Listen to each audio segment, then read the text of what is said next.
This is a continuation of Damned If You Don't, by Randall Garrett, comprising Part 2.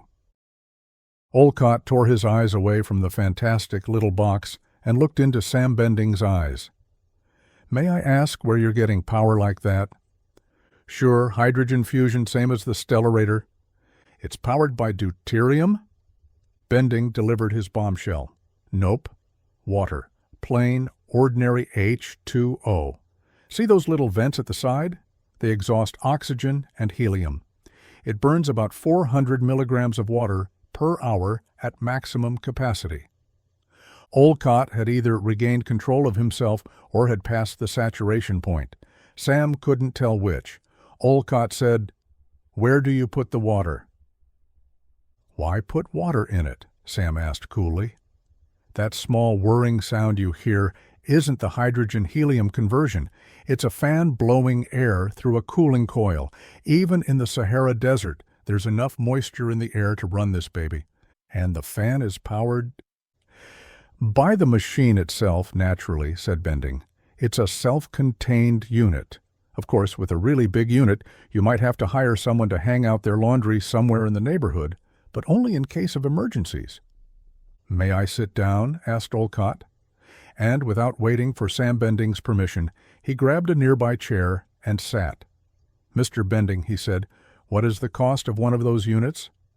"Well, that one costs several $100,000, but the thing could be mass-produced for, around $1,500, maybe less." Olcott absorbed that, blinked, and said, "Is it dangerous? I mean, could it explode, or does it give out radiation?" "Well, you have to treat it with respect, of course," Bending said. He rubbed his big hands together in an unconscious gesture of triumph. "Just like any power source, but it won't explode, that I can guarantee, and there's no danger from radiation. All the power comes out as electric current." Sam Bending remained silent while Olcott stared at the little black box. Finally, Olcott put his hands to his face and rubbed his eyes, as though he'd been too long without sleep. When he removed his hands, his eyes were focused on Bending. "You realize," he said, "that we can't give you any sort of contract until this has been thoroughly checked by our own engineers and research men?" "Obviously," said Sam Bending. "But—" "Do you have a patent?" Olcott interrupted. "It's pending," said Bending. "My lawyer thinks it will go through pretty quickly." Olcott stood up abruptly. "Mr. Bending, if this machine is actually what you claim it to be, which, of course, we will have to determine for ourselves, I think that we can make you a very handsome settlement." "How much?" Bending asked flatly. "For full rights. Millions," said Olcott without hesitation. "That would be shall we say, an advance on the royalties." "What, no bargaining?" Bending said, in a rather startled tone. Olcott shook his head. "Mr. Bending, you know the value of such a device as well as I do. You're an intelligent man, and so am I. Haggling will get us nothing but wasted time. We want that machine, we must have that machine, and you know it, and I know you know it. Why should we quibble?" "I can't say, name your price. This thing is obviously worth a great deal more than even power utilities would be able to pay. Not even a corporation like ours can whip up $1 billion without going bankrupt. What we pay you will have to be amortized over a period of years. But we—" "Just a minute, Mr. Olcott," Bending interrupted. "Exactly what do you intend to do with the converter if I sell it to you?" Olcott hesitated. "Why, he paused.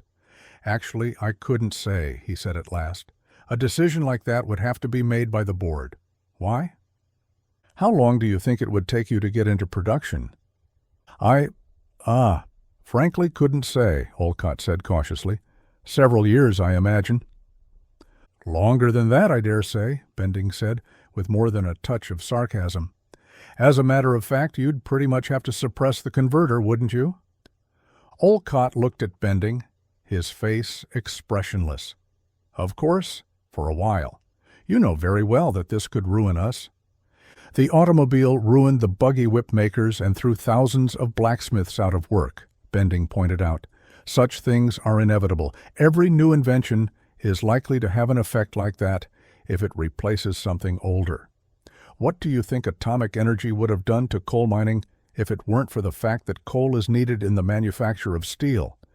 You can't let considerations like that stand in the way of technological progress, Mr. Olcott. Is it a question of money? Olcott asked quietly. Bending shook his head. Not at all. We've already agreed that I could make as much as I want by selling it to you. No, it's just that I'm an idealist of sorts. I intend to manufacture the converter myself in order to make sure it gets into the hands of the people. I assure you, Mr. Bending, that power utilities would do just that, as soon as it became economically feasible for us to do so. I doubt it, Sam Bending said flatly. If any group has control over the very thing that's going to put them out of business, they don't release it, they sit on it. Dictators, for instance, have throughout history promised freedom to their people as soon as it was feasible. Cincinnatus may have done it, but no one else has in the last 25 centuries. What do you suppose would have happened in the 1940s if the movie moguls of Hollywood had had the patent rights for television? How many other inventions actually have been held down simply because the interested parties did happen to get their hands on them first? No, Mr. Olcott. I don't think I can allow power utilities to have a finger in this pie, or the public would never get a slice of it. Olcott stood up slowly from the chair. I see, Mr. Bending. You're quite frank about your views anyway. He paused. I shall have to talk this over with the board. There must be some way of averting total disaster. If we find one, we'll let you know, Mr. Bending. And that was it. That was the line that had stuck in the back of Bending's mind for 2 weeks. If we find a way of averting total disaster, we'll let you know, Mr. Bending. And they evidently thought they'd found a way. For 2 weeks, there had been phone calls from officers of greater or lesser importance in power utilities, but they all seemed to think that if they could offer enough money, Sam Bending would capitulate. Finally, they had taken the decisive step of stealing the converter. Bending wondered how they had known where it was. He had taken the precaution of concealing it, just in case there might be an attempt at robbery, and using it as power supply for the lab had seemed the best hiding place. But evidently someone at Power Utilities had read Poe's purloined letter, too. He smiled grimly. Even if the police didn't find any clues leading them to the thieves who'd broken into his lab, the boys at Power Utilities would find themselves in trouble. The second they started to open the converter, it would begin to fuse. If they were quick, whoever opened it should be able to get away from it before it melted down into an unrecognizable mass. Sam Bending took the tape from the playback and returned it to his files. He wondered how the Power Utilities boys had managed to find where the converter was. Checking the power that had been used by Bending consultants? Possibly. It would show that less had been used in the past 2 weeks than was normally the case. Only the big building next door was still using current from the power lines. Still, that would have meant that they had read the meter in the last 2 weeks, which in turn meant that they had been suspicious in the first place, or they wouldn't have ordered an extra reading. On the other hand, if... The visiphone rang. It was the phone with the unregistered number, a direct line that didn't go through his secretary's switchboard. He flipped it on. Yes? He never bothered to identify himself on that phone. Anyone who had the number knew who they were calling.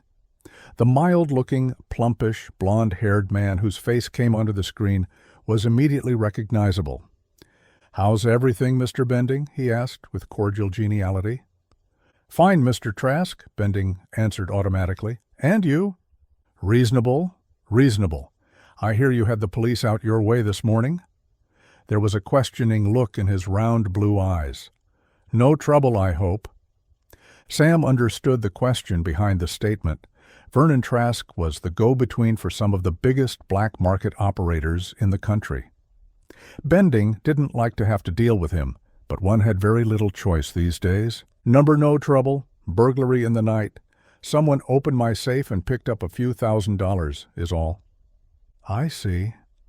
Trask was obviously wondering whether some black market operator would be approached by a couple of burglars in the next few days. A couple of burglars trying to peddle apparatus and equipment that had been stolen from Bending. There still were crooks who thought that the black market dealt in stolen goods of that sort. "Some of my instruments were smashed," Bending said, "but none of them are missing." "I'm glad to hear that," Trask said. And Bending knew he meant it.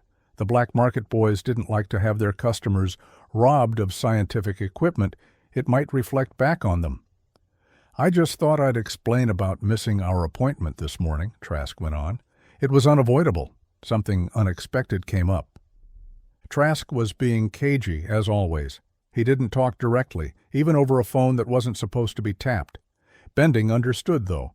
Some of the robotics equipment he'd contracted to get from Trask was supposed to have been delivered that morning, but when the delivery agent had seen the police car out front, he'd kept right on going, naturally enough. "That's all right, Mr. Trask," Bending said. "What with all this trouble this morning, it actually slipped my mind. Another time, perhaps." Trask nodded. "I'll try to make arrangements for a later date. Thanks a lot, Mr. Bending. Goodbye." Bending said goodbye and cut the connection. Samson Bending didn't like being forced to buy from the black market operators, but there was nothing else to do if one wanted certain pieces of equipment.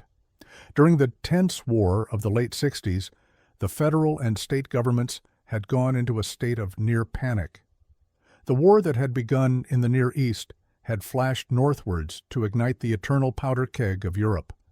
But there were no alliances, no general war. There were only periodic armed outbreaks, each one in turn threatening to turn into World War III. Each country found itself agreeing to an armistice with one country while trying to form an alliance with a second, and defending itself from or attacking a third. And yet, during it all, no one quite dared to use the ultimate weapons. There was plenty of strafing by fighter planes and sorties by small bomber squadrons, but there was none of the massive retaliation of World War II. There could be heard the rattle of small arms fire, and the rumble of tanks, and the roar of field cannon, but not once was there the terrifying, all-enveloping blast of nuclear bombs. But at the time, no one knew that it wouldn't happen. The United States and the Soviet Union hovered on the edges of the war, two colossi who hesitated to interfere directly for fear they would have to come to grips with each other. The situation made the brinksmanship of former Secretary Dulles look as safe as loafing in an easy chair. And the bureaucratic and legislative forces of the United States government had reacted in a fairly predictable manner. The security guards around scientific research, which had been gradually diminishing towards the vanishing point, had suddenly been reimposed, this time even more stringently and rigidly than ever before. Coupled with this was another force, apparently unrelated, which acted to tie in with the federal security regulations. The juvenile delinquent gangs had begun to realize the value of science. Teenage hoodlums armed with homemade pistols were dangerous enough in the 50s. Add aimed rockets and remote control bombs to their armories, and you have an almost uncontrollable situation. Something had to be done, and various laws controlling the sale of scientific apparatus had been passed by the 50 states. And, as with their liquor and divorce laws, no two of the states had the same set of laws, and no one of them was without gaping flaws. By the time the off-again, on-again wars in Europe had been stilled by the combined pressure of the United Nations, in which the United States and the Soviet Union cooperated wholeheartedly, working together in a way they had not done for over 20 years. The scientific control laws in the United States had combined to make scientific research almost impossible for the layman, and a matter of endless red tape, forms in octuplicate, licenses, permits, investigations, delays, and confusion for the professional. The answer, of course, was the black market. What bootlegging had done for the average citizen in the 20s, the black market was doing for scientists 50 years later. The trouble was that, unlike the Volstead Act, the scientific prohibitions aroused no opposition from the man in the street. Indeed, he rather approved of them. He needed and wanted the products of scientific research. But he had a vague fear of the scientist, the egghead. To his way of thinking, the laws were cleverly designed restrictions promulgated by that marvelous epitome of humanity, the common man, to keep the mysterious scientists from meddling with things they oughtn't to. The result was that the Latin American countries went into full swing, producing just those items which North American scientists couldn't get their hands on because the laws stayed on the books. During the next 10 years, they were modified slightly, but only very slightly. But the efforts to enforce them became more and more lax. By the time the late 70s and early 80s rolled around, the black marketeers were doing very nicely, thank you, and any suggestion from scientists that the laws should be modified was met with an intensive counter-propaganda effort by the operators of the black market. Actually, the word operators is a misnomer. It was known by the authorities at the time that there was only one ring operating. The market was too limited to allow for the big-time operations carried on by the liquor smugglers and distillers of half a century before. Sam Bending naturally was forced to deal with the black market, just as everyone else engaged in research was. It was, for instance, the only source for a good many technical publications which had been put on the restricted list. Sam wasn't as dependent on them as college and university research men were, simply because he was engaged in industrial work, which carried much higher priorities than educational work did. Sam, however, was fed up with the whole mess and would have given his eye teeth to clear up the whole stupid farce. Irritated by every petty distraction at his office, Sam Bending finally gave up trying to cope with anything for the rest of the day. At 3 in the afternoon, he told his secretary that he was going home, jammed his hat on his head, and went out to his car. He got in, turned the switch, and listened to the deep hum of the electric motors inside. Somehow, it made him feel so good that the irritations of the day lessened a great deal. He grinned. Power utilities hadn't even thought of this hiding place.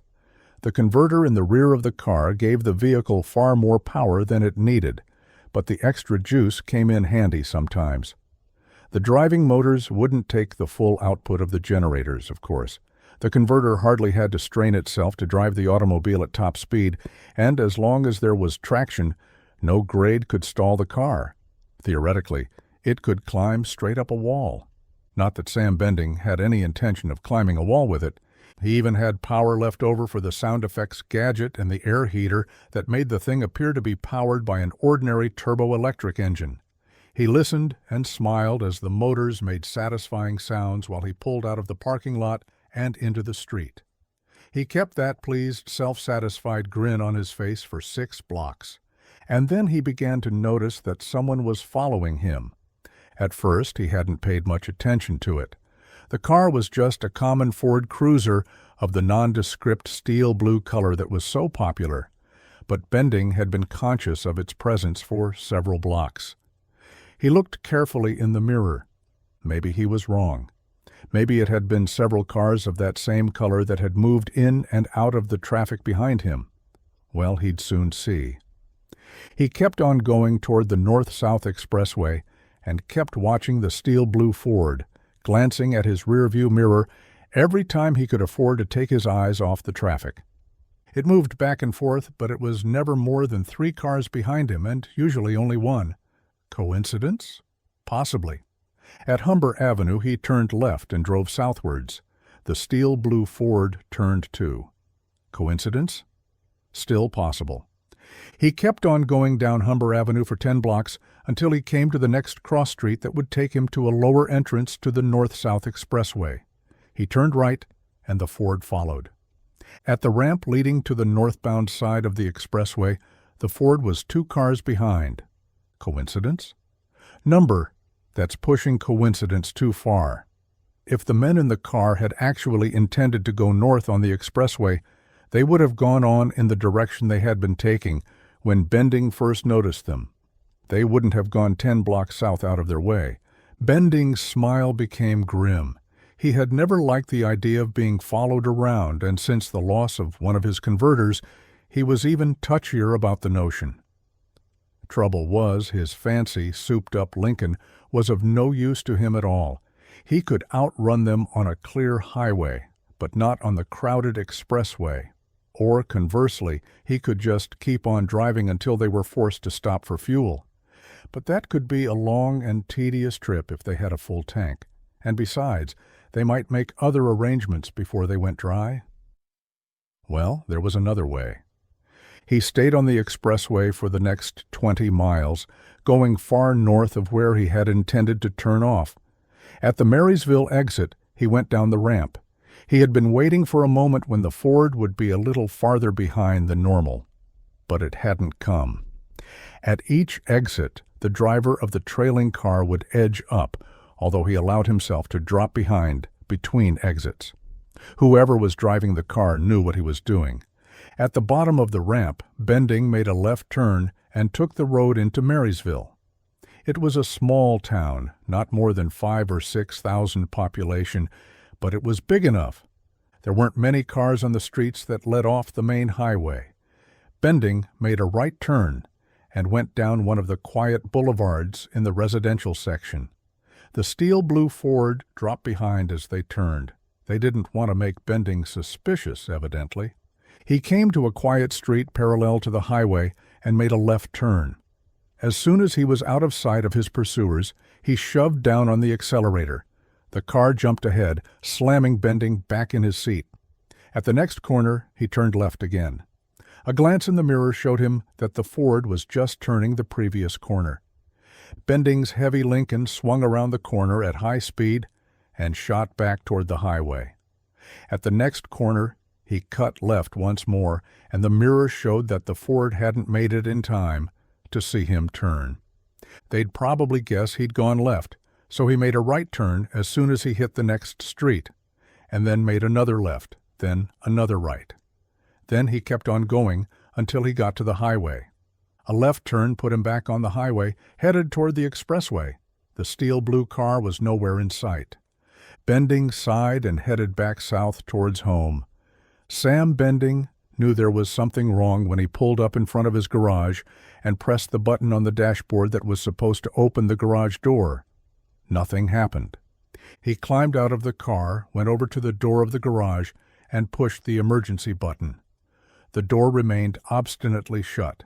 Without stopping to wonder what had happened, he sprinted around to the front door of the house, unlocked it, and pressed the wall switch. The lights didn't come on, and he knew what had happened. Trailing a stream of blue invective, he ran to the rear of the house and went down the basement stairs. Sure enough, somebody had taken his house converter, too, and they hadn't even had the courtesy to shunt him back onto the power lines. At his home, he had built more carefully than he had at the lab. He had rigged in a switch which would allow him to use either the converter or the regular power sources so that he could work on the converter if he wanted to. His basement was almost a duplicate of his lab in the city, except that at home he built gadgets just for the fun of watching them work, while at the lab he was doing more serious research. He went over to the cabinet where the switch was, opened it, and punched the relay button. The lights came on. He stalked back up the stairs and headed for the visiphone. First, he dialed his patent attorney's office. He needed some advice. If Power Utilities had their hands on 2 out of 3 of his converters, there might be some trouble over getting the patents through. The attorney's secretary said he wasn't in, and she didn't know if he expected to be back that day. It was, she informed Bending rather archly, nearly 5 in the afternoon. Bending thanked her and hung up. He dialed the man's home, but he wasn't there either. Sam Bending stuck a cigarette in his mouth, fired it up, walked over to his easy chair, and sat down to think. According to the police, the first converter had been stolen on Friday night. The second one had obviously been taken sometime this morning while he was in the lab with the police. That made sense. The first one they'd tried to open had fused, so they decided to try to get a second one. Only how had they known he had had more than one? He hadn't told anyone that he had 3 or even 2. Well, no matter. They had found out. The question was, what did he do next? Inform the police of the two thefts, or... There was a car pulling up outside the house. Sam stood up and glanced out the window. It was a steel blue Ford. By heaven! Did they intend to steal the third converter, too, and right in front of his eyes, before it even got decently dark? Sam was so furious that he couldn't even think straight. When the two men climbed out of the car and started walking toward the house, Sam ran back into his study, pulled open his desk drawer, and took out the .38 Special he kept there. It was the work of seconds to thumb 6 cartridges into the chambers and swing the cylinder shut. The door chime sounded. Sam went back into the front room with the revolver in his jacket pocket and his hand ready to fire it. "Who is it?" he called, in what he hoped was a steady voice. "We're special agents of the FBI," said a voice. "May we see you for a few moments, Mr. Bending?" "Certainly. Come on in. The door's unlocked." "Just walk in, you phonies. Just trot right on in," he thought. And they did. The two men walked in, removing their hats as they did so. One of them began. He stopped when he saw that he was addressing a round black hole that was only a fraction more than 1/3 of an inch in diameter, but looked much, much larger from his viewpoint. "Get your hands in the air and turn around very slowly," said Bending. "Lean forward and brace your hands against the wall." They did as they were told. Bending frisked them carefully and thoroughly, thankful that the 2 years he had spent in the Army hadn't been completely wasted. Neither one of them was carrying a gun. Bending stepped back and pocketed his own weapon. "All right. You two can turn around now. If you want to try anything, come ahead, but I don't advise it." The two men turned around. Neither of them was exactly a small man, but the two of them together didn't outweigh Samson Bending by more than 50 pounds. "What's the idea of the gun, Mr. Bending?" the taller of the two asked. He seemed to be the spokesman for the team. "I'll ask the questions," Bending said, "but first I want to tell you that, in the first place, you can get in trouble for impersonating a federal officer, and in the second, I don't like being followed. So you just trot right back to the boys at Power Utilities and tell them that, if they want to play rough, I am perfectly willing to do likewise. That if they come after me again, I'm going to do some very unpleasant things. Understand?" "I think we understand," said the spokesman, still relatively unruffled. "But I don't think you do. Would you care to look at our credentials, Mr. Bending?" "Credentials?" Sam looked startled. Had he made a mistake? "That's right. May I take my billfold out?" Bending took his gun out again. "Go ahead, but slowly." The billfold came out slowly. Bending took it. The identification card and the small gold badge said very plainly that the man was a special agent of the Federal Bureau of Investigation. I'm sorry," Bending said weakly. "I thought you were someone else. Some men were following me this afternoon and—" "That was us, Mr. Bending. Sorry." "May I verify this?" Bending asked. "Certainly. Go right ahead." Bending phoned the local office of the FBI and verified the identities of the two men. When he cut off, he asked dazedly, "What was it you wanted?" "Would you mind coming with us downtown? We'd like to have you see some people." "Am I under arrest?" "No." The agent smiled a little. "I suppose if we had to, we could get you for speeding and reckless driving. That was pretty fancy dodging you did. But we're not supposed to be traffic cops." Sam smiled feebly. "What's this all about?"